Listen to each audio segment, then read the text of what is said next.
It began as a standard day at the White House, President Donald Trump taking to Twitter when he issued a bombshell. "We have defeated ISIS in Syria. My only reason for being there," he wrote, setting off a flurry of activity. Vice President Mike Pence arriving at the Pentagon to meet with Defense Secretary Jim Mattis, refusing to take questions. Later, the Pentagon finally confirming U.S. troops were packing up and starting to head home. It sent shockwaves through Capitol Hill, even among the president's fellow Republicans. First thing I want to do is find out what the hell happened. Well, I don't know who advised that this decision be made, but it's a terrible mistake.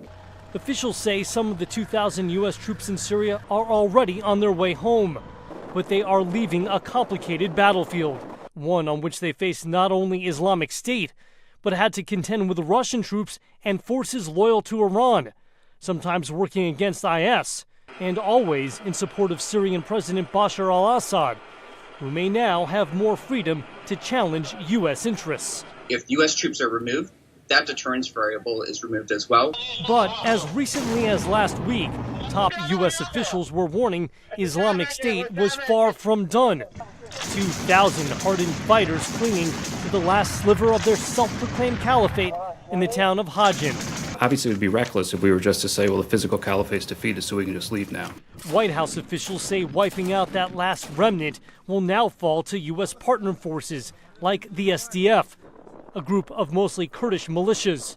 Only, there are questions as to whether they will continue to benefit from U.S. and coalition air power.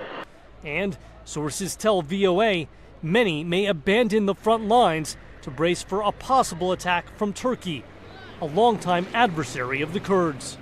Yet none of this phases President Trump, who says when it comes to IS, it is mission accomplished.